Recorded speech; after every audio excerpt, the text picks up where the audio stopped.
We have 40-plus women wondering when they'll get the right guy to settle down with. The same women are all over social media complaining to the world and sharing their sob stories about how they've turned 46 and don't know what else to do with their lives. They're done chasing the corporate ladder and done partying away their lives away without serious commitments, and are now wondering how it might have been different if they had settled down with someone before hitting the wall. And now that they're done living that dream, they're wondering why young men don't want them anymore. Here's the brutal reality. The majority of women are not ready for the wall. Several women in their early 30s have successfully caught men's attention for over 20 years. The desire to date women in their prime has been and will continue to exist in males as young as their early 20s and as old as their 50s and 60s. Young ladies have received the attention they have always desired from men of all ages and social backgrounds who have shown them love and concern. A lot of women have told me tales about how when they were in their mid-20s, shady 50-year-old guys would hit on them, and when they turned 25, high school boys would try to get them to go on dates with them. The world is open to us men in this regard, but not for women. This is because women are at their life's peak in their 20s, and that value for them starts to decline in their 20s. Men, however, reach their peak after their 30s, and their worth continues to rise until their 50s. When a woman is in her 20s, she can often effortlessly draw the attention of men of any age. However, after the age of 30 to 35, when a woman's appearance begins to deteriorate, the attention of teenagers, 20-somethings, and even older men begins to wane as they begin to focus on younger women. Women frequently feel that older males don't treat them fairly. Women over 35 often wonder why men their age aren't interested in them for relationships or marriage. The truth of the matter is that a 35-year-old man with a job, money, and a car can entice younger, more attractive women in their 20s. Most men need a year or two to get to know a woman before becoming engaged and then getting married. As a result, if a guy marries a 35-year-old woman after going through this process, she won't give birth until she's 38, which will significantly reduce her odds of having children. A woman in her early to mid-30s must begin considering men in their late 30s, 40s, and perhaps even 50s as potential suitors.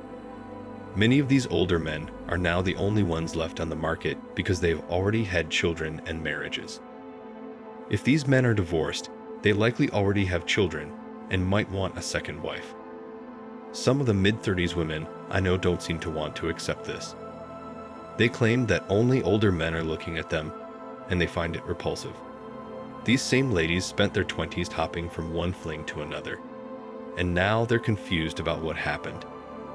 They didn't anticipate finding themselves in this situation, and things weren't supposed to turn out this way.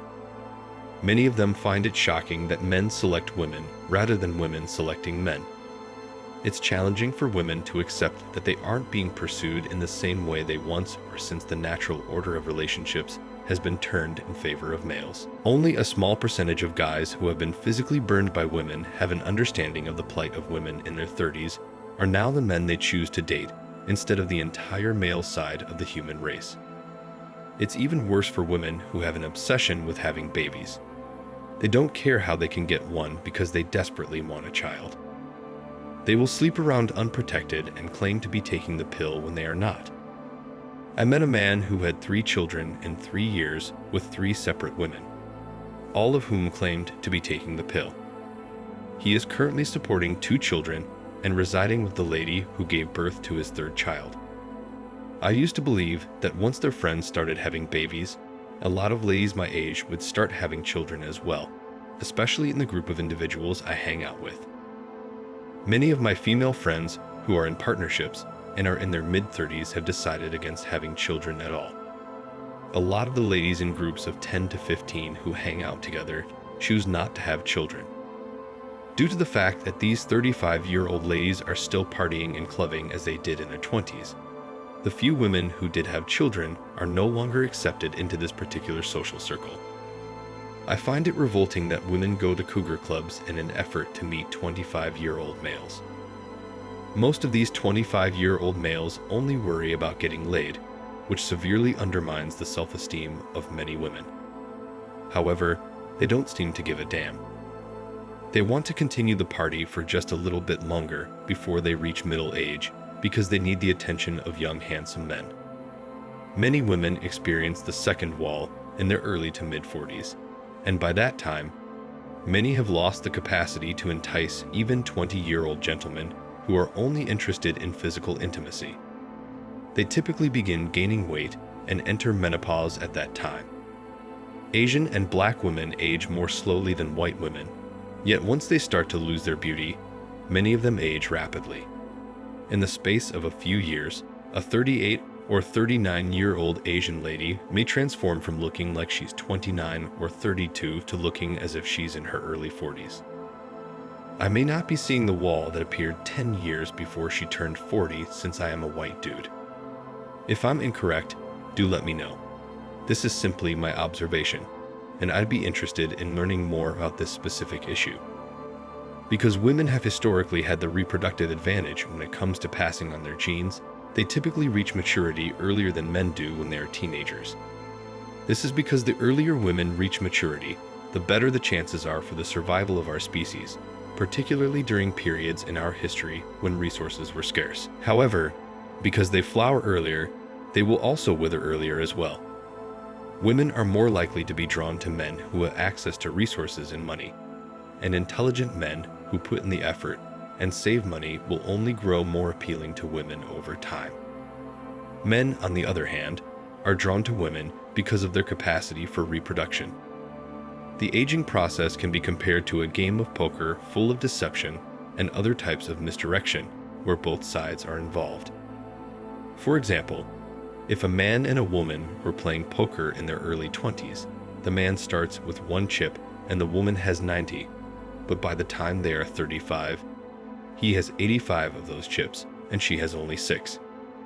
Your financial resources have a significant impact on your status and alternatives in real life, just like in poker. More women than men that I am aware of wasted their money rather than saved it when they were young. They would go on trips, purchase shoes, have supper out a couple of times a week, and hang out a lot with their pals. When they are in their mid-30s, they would also spend a lot of money on makeup and cab fare. I've come across women who are deeply indebted from credit card debt and student loans and are searching for a wealthy man to bail them out. Numerous women I know have openly admitted to me that they are looking for a sugar daddy to assist them in paying off their debts. For women, the wall can be a huge psychological blow. Guys age more slowly than women do, and once they are in their mid to late 30s, they are willing to date a wide range of 20-somethings. Although I recently informed many of my single friends about MGTOW, they are giving up the game and concentrating on finding their own happiness instead of controlling the majority of the cards and poker chips in the new dating game. Because of this, the question is not whether it is fair or unjust for women to mature early and hit their SMV saturation point in their 30s. Rather, the issue, in my opinion, is how infrequently women are willing to face the reality that is there in front of them. It would be a lot easier for women to be happy if they accepted the reality of age and how short-lived life can be. So why not enjoy it knowing the reality and acting according to it? Thanks for watching Man Reacts. Show us your love and support by liking this video, sharing it with your friends, and subscribing to the channel. And let us know your thoughts on this in the comments. We're always up for a healthy debate and discussion.